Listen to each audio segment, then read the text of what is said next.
for? Let's get going! Ayaka, Yoimiya, you're already here! Good morning. Xavier said yesterday afternoon went well. Yeah, and how about you, Ayaka? What were you up to yesterday?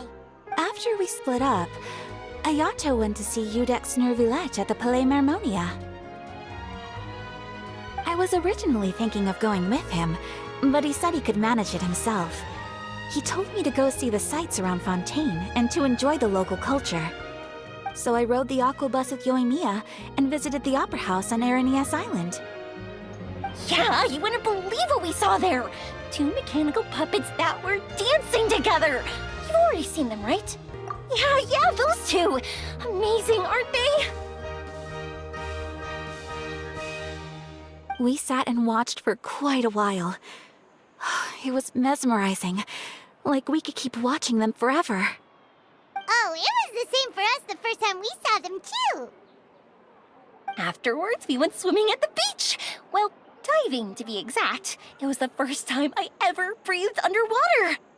I held Ayaka's hand and we counted down together. 3, 2, 1, and then splash! We were beneath the waves.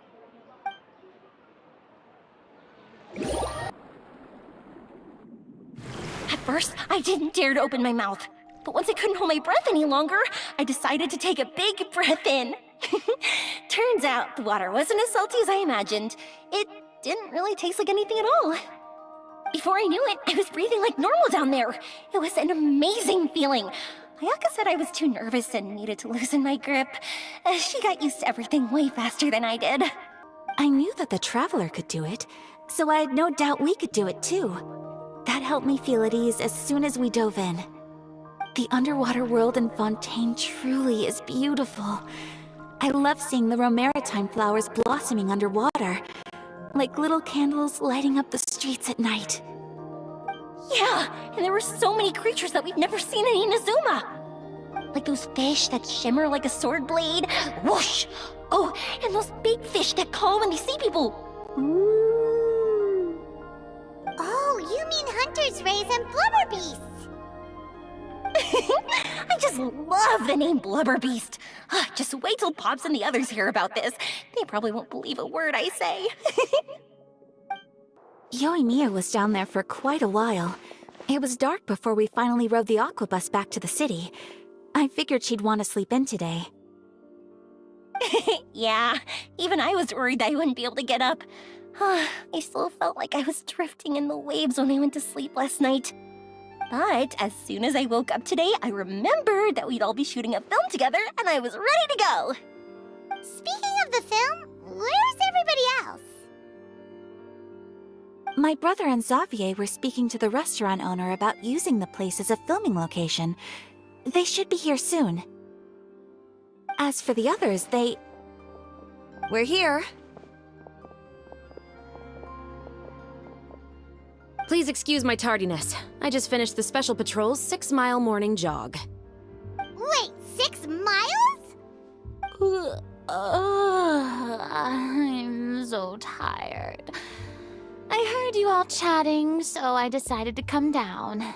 I sure could use some of that endless energy everyone else has. Good morning, everyone. Morning. Can someone fetch me a cup of coffee? More milk, hold the sugar. Sure, I'd be happy to do that for you. No, you can't go anywhere. Please, have a seat over here so I can get started on your makeup. The last thing I want is coffee stains on my costumes. I can get the coffee. It's the perfect job for an assistant.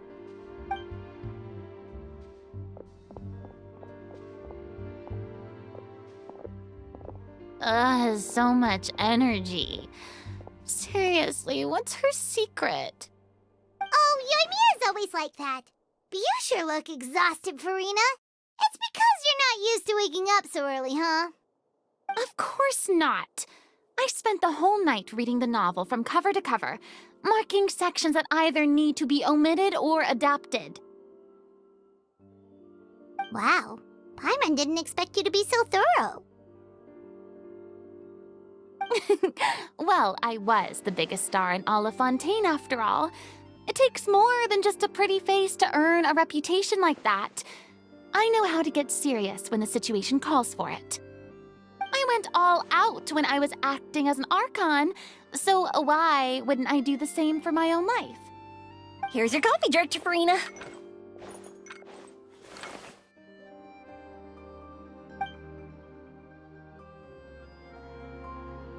Oh, thank you. The sound of being called director and the aroma of coffee feels almost as refreshing as hearing the birds chirping in the morning. Ah, it seems everyone has managed to arrive on time. We've reached an agreement with the restaurant owner. We are free to use the second floor to shoot our film. Really? That's great!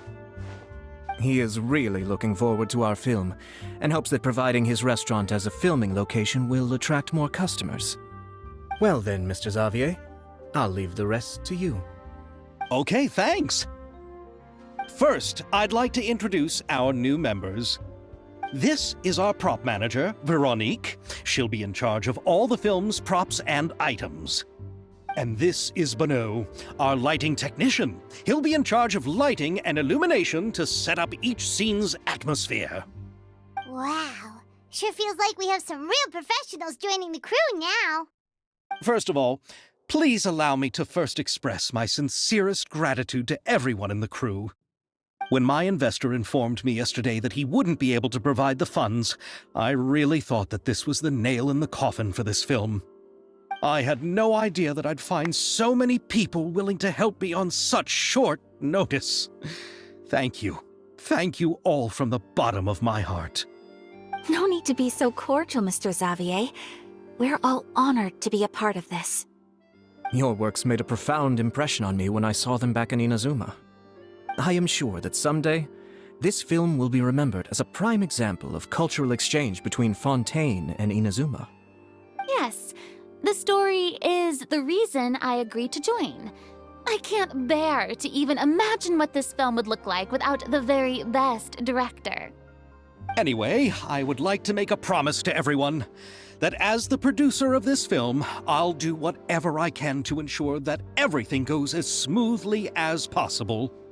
This is not just my film. It also embodies the thoughts and feelings of every person here, as well as the endless effort we are about to pour into it. So, without further ado, the Two Musketeers will officially begin filming now! You may take it from here, Director Furina.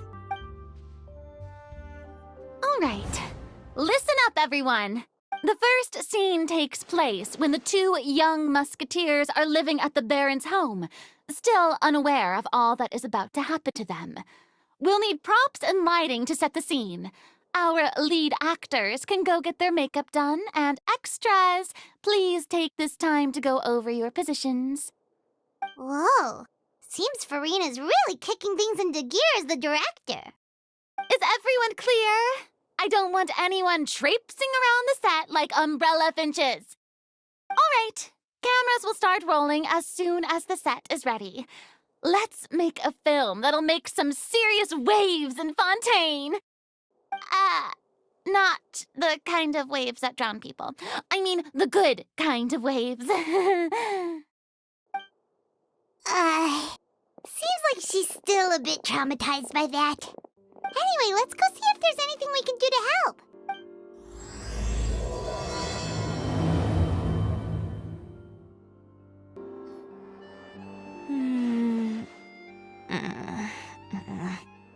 Ayaka has mentioned you to me before. She said that you two were great friends when you were kids. No talking. I'm thinking about how to do your eyeshadow. Ah, yes. To help me really look the part. To achieve a more young and naive look for this scene. Are you saying the wrinkles around my eyes are too deep? You just have too much of a calculating look in your eyes. You sure don't mince your words. It seems you really haven't changed much. Quiet.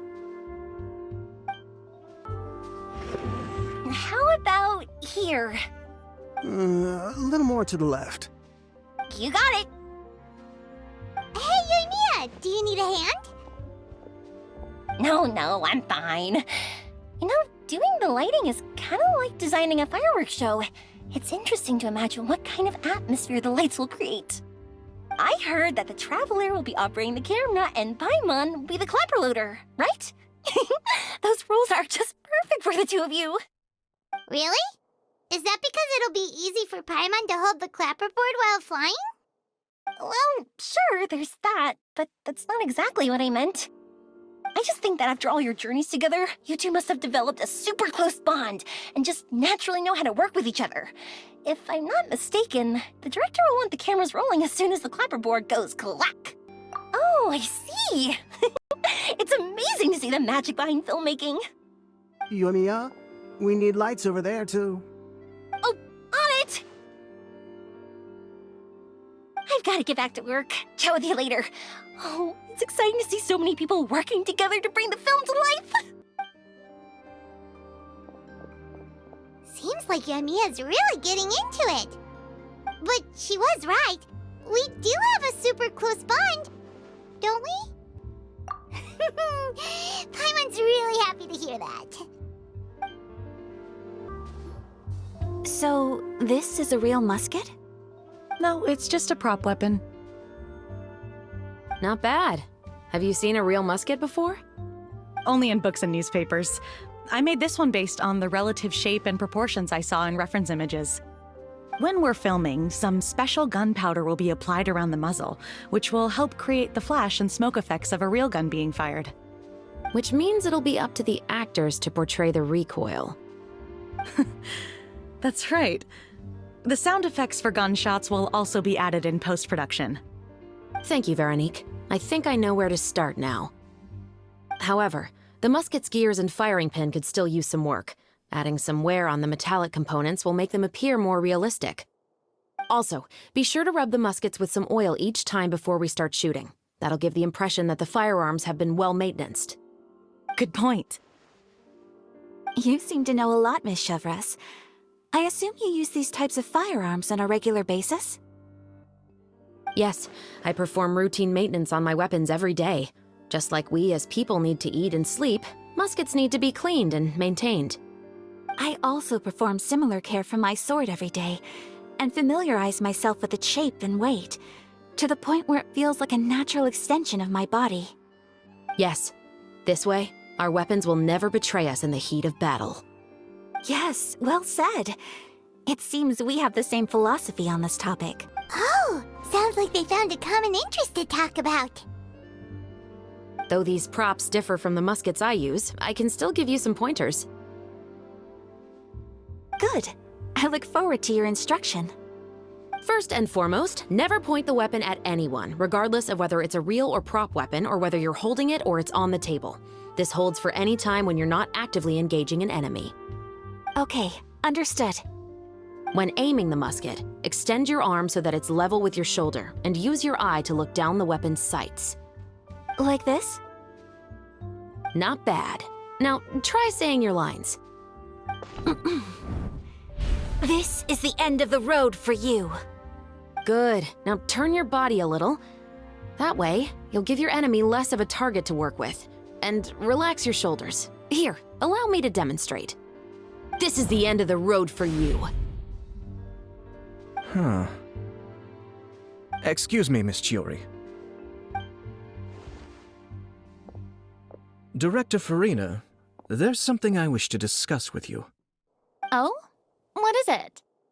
Like this? Yes, much better. What do you think? I do see your point. But are you sure you wish to do this? I believe it would be most fitting. Well, if you insist. All right, I understand.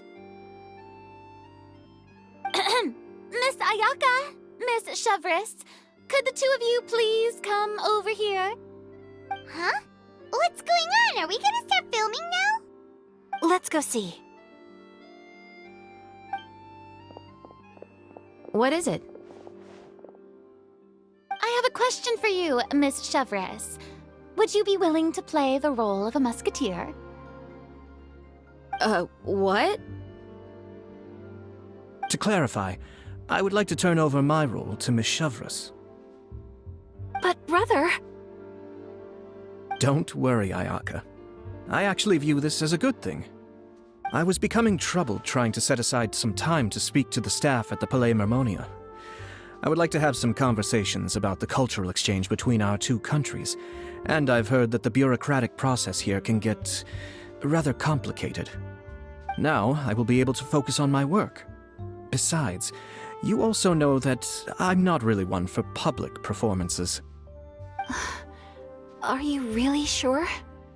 From a director's point of view, I also felt like the relationship between the two musketeers in the original story could be improved. The older brother in the story plays the lead role with his overbearing character, but this causes his character to overshadow that of his sister, and the theme of the two supporting and relying on each other isn't conveyed very well.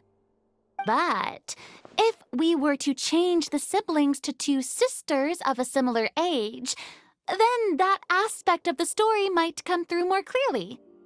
Also, I've seen you instructing Ayaka. That cold and dignified personality is exactly what we need for the older musketeer. Of course, even with all these insights, the decision should still be made by Miss Chevres. Chevres mentioned that she really likes the story, right? Paimon bets that she'll take the role. All right, I'll take the role. Good. It's decided then. I'll get started on making edits to the script. We'll also need to make some immediate adjustments to the lighting, props, and costumes. I have a feeling that our adaptation will be even better than the original story. You're doing a great favor for me, Miss Chevres. You have my gratitude. Don't mention it.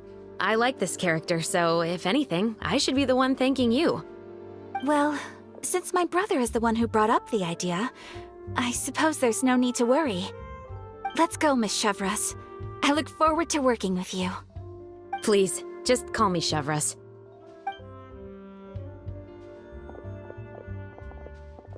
Seems like you're really going out of your way to solve the problem I was having with your makeup.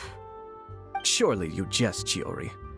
I assure you that I was mostly motivated by a desire to spend more time on formal business. Oh, come on. You really think I'd buy that?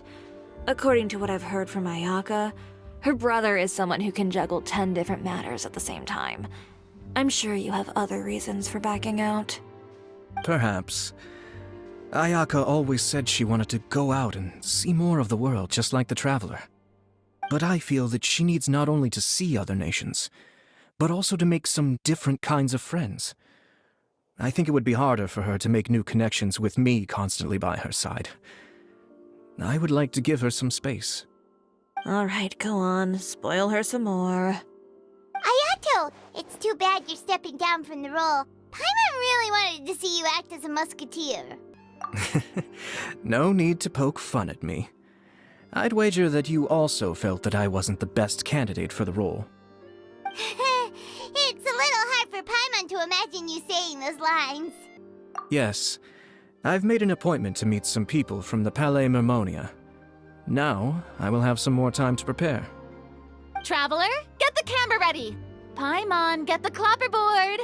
Actors, to your positions. We're about to start shooting the first scene. Go on now. And please take good care of Ayaka. Yep, don't worry. Thank you. I look forward to seeing the film when it's finished. All right. Now that we're all here, let me help set the scene for everyone. The first scene takes place when our two main characters are still living at the Baron's estate. They've been ostracized and verbally abused by others in the household, but they still have no idea why. We want to capture how naive and innocent they are, despite their pain. Chevres will be playing the role of the older sister, Tulip, And Ayaka will be the younger sister, Iris. Be sure to get close-ups of the main characters at the right moment. Silence on the set! Lights! Camera! Action! Let's go!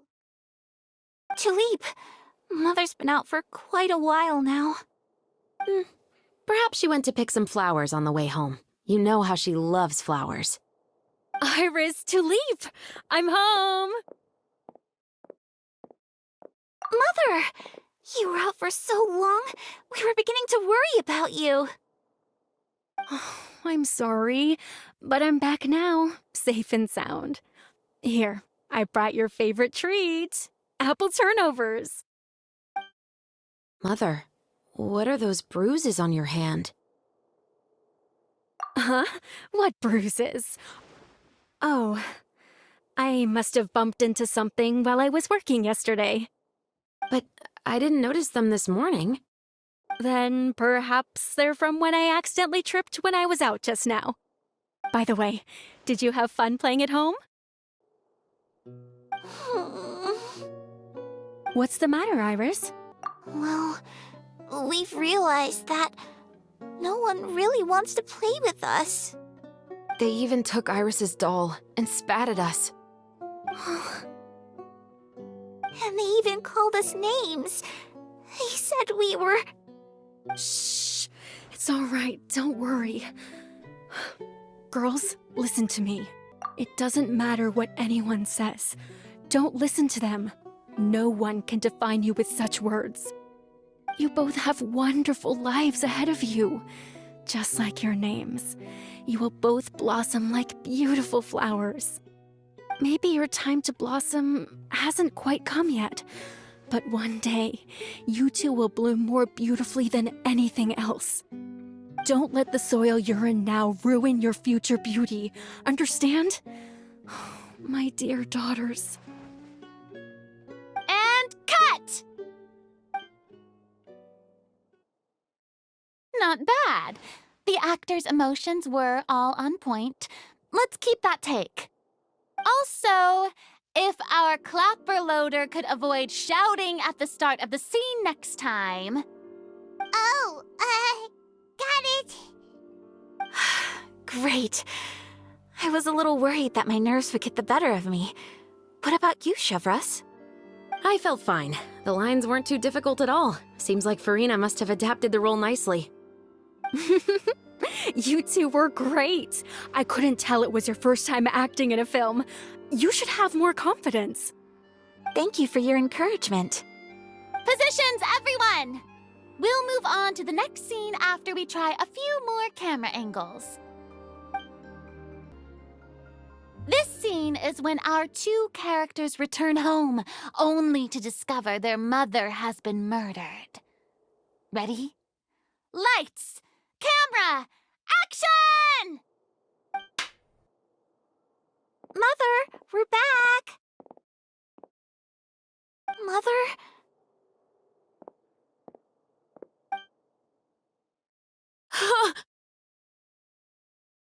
What's wrong, Tulip? Iris, stay away! Huh? Why?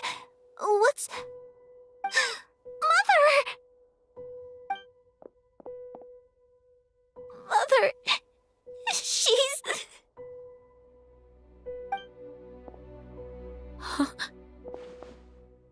There's poison in this cup. Huh? I could have sworn I've seen this kind of cup before. Those aristocrats. They didn't even try to cover up their actions.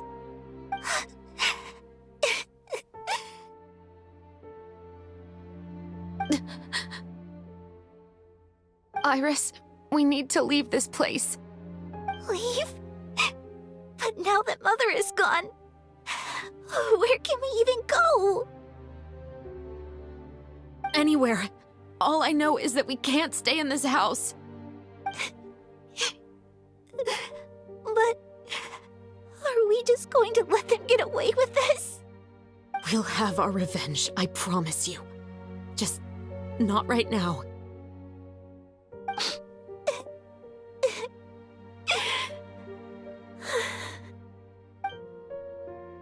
Come on, let's go. No, wait. We can't just leave Mother here like this. At least let me leave this rose with her. That's why we went out in the first place. To buy her this flower. All right. Goodbye, Mother. We'll avenge you. Someday. And cut! Beautiful! Great performance! Oh my, you're so amazing, Ayaka! And were those real tears I saw? How did you do it? I was surprised too. Thank you for the kind compliments. Actually, as soon as Director Furina said action, I told myself not to think about anything. I just felt the weight of the moment and became the character. It's quite similar to practicing the art of the sword. You clear your mind and focus only on what's happening in front of you. Ayaka's performance was amazing. Have I discovered an acting prodigy? Pipe down, everyone! We need to move on to the next scene!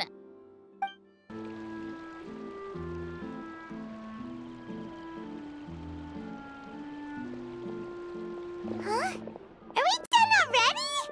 But Paimon wants to keep playing with the clapperboard.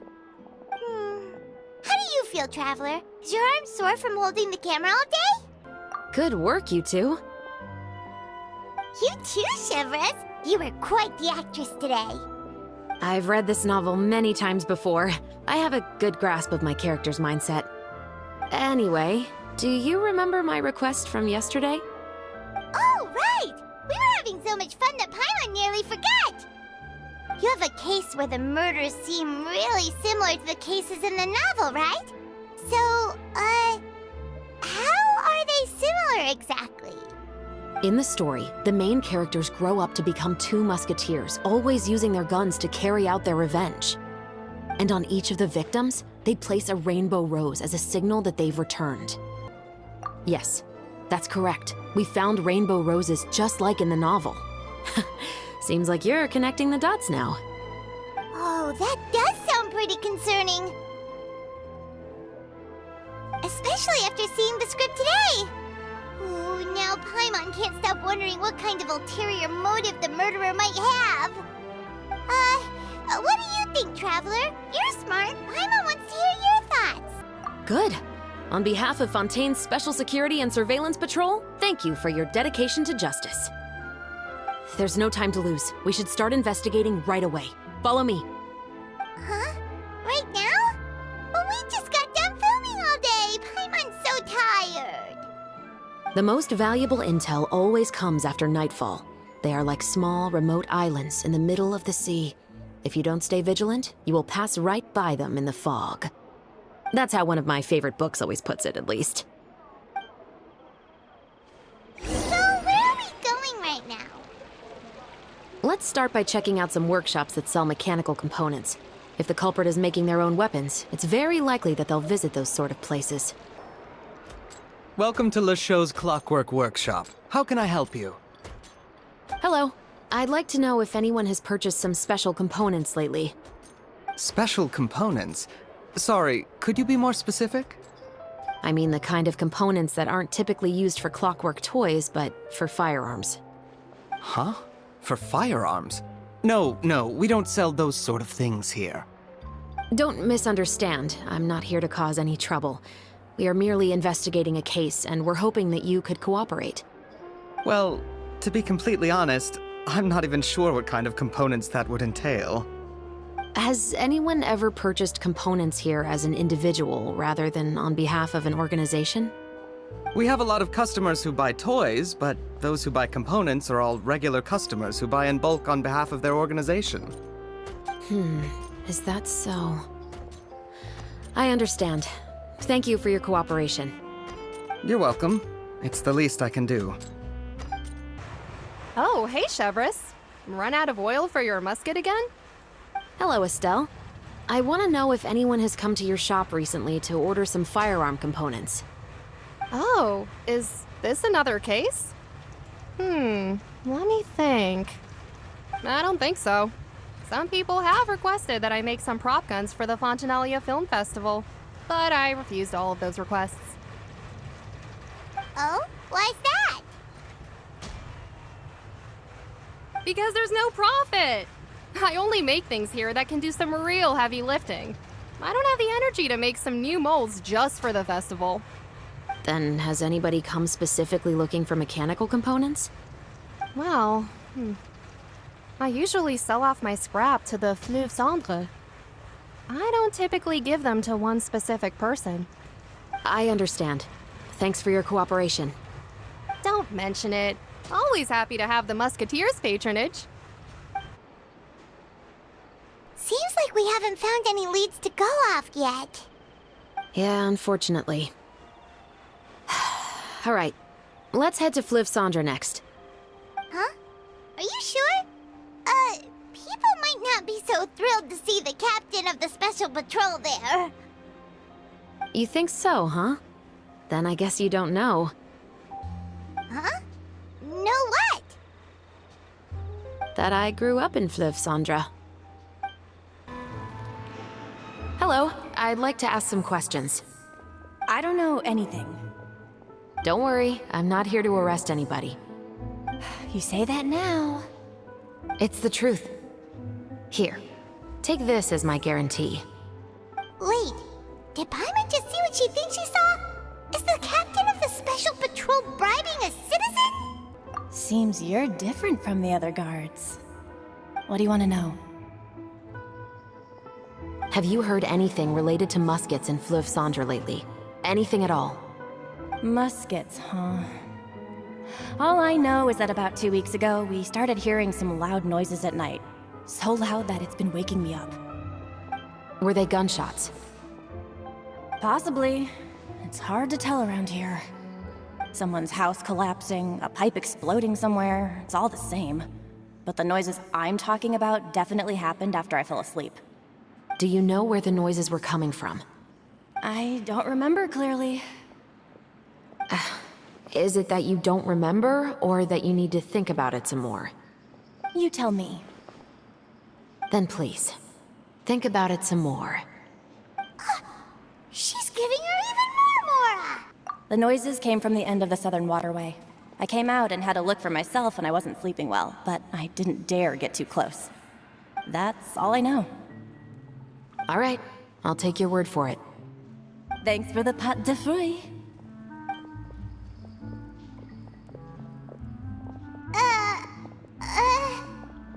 No need to be surprised. I grew up here, remember? I know how to get people around here to talk.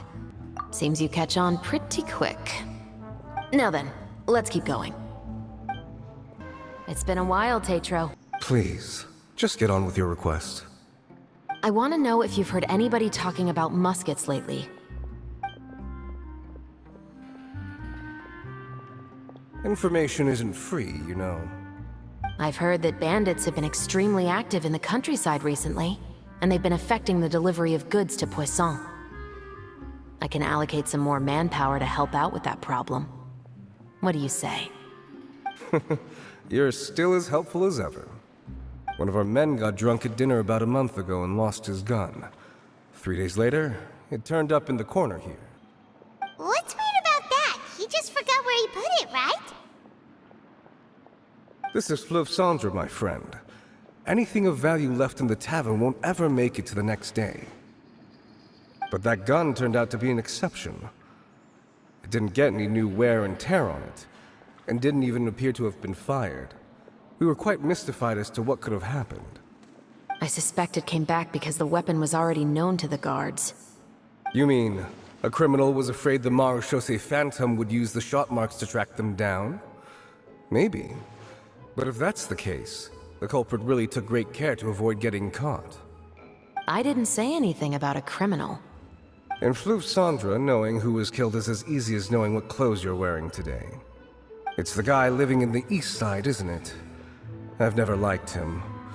Every time he's here, he just orders a drink and sits there with a nasty look in his eyes. So, who was the one who lost the gun in the first place? Don't bother. Even if you ask, he wouldn't admit to owning a gun to some strangers. Not to mention the captain of the Special Security and Surveillance Patrol. He's right. I know you grew up here, Shovris. Even though you're on good terms with the Spina, you've still been gone too long. Not many people know you here now, and a lot of people don't like the Special Patrol. I know. So take my advice and don't show your face too much around here. It's for your own safety. I'll come and go as I please, and I'm afraid I'll be appearing more often due to my work. All right. Don't say I didn't warn you. What's all this? Some broken planks and barrels, as well as some liquor bottles? Yes, but have a closer look, Paimon. Even though somebody has purposefully tried to clean them up, these are obviously marks from musket bullets. In other words, someone was here trying to improve their shot. They were using the barrels and bottles for target practice. Could it have been the killer? Your guess is as good as mine. Although many people at Fleuve Cendres own guns, few hide the fact from others. And even fewer would go to such lengths to hide markings from practice shots. Anyway, let's go. There might be more to this. Seems like that's all we'll be able to uncover for today. Paimon feels like we managed to learn a lot more here than up on the surface. Yes. Assuming that everything we found is indeed connected to our suspect, then their timeline was probably something like this. A month ago, our suspect found a gun and took it home to disassemble it. Once he'd figured out its mechanics, he brought it back.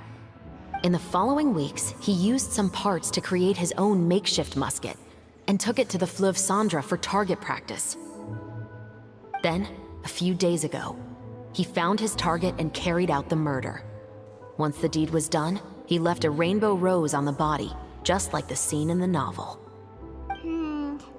That all makes sense to Paimon, but we're still no closer to figuring out the killer's identity. The deceased was a resident of Fleuve Cendres. It's said that he was a poor, solitary man. Yeah, that's also something I'm trying to figure out. If we are indeed following the novel, and there's a story behind the murder, then this murder should be an act of vengeance. But according to our investigation, the deceased didn't have any enemies. He was no saint, but no one's heard of a rival who hated him enough to shoot him dead, much less care to leave a rose on his body. What message is the killer trying to convey, and to whom exactly? We've thoroughly investigated that possibility. He claims to have spent the whole day at the Opera House on the day of the murder, and the staff there have confirmed his account. Okay, so he has an alibi. Not only that, he lacks a credible motive as well. He has a family of his own, and both of his parents are still alive.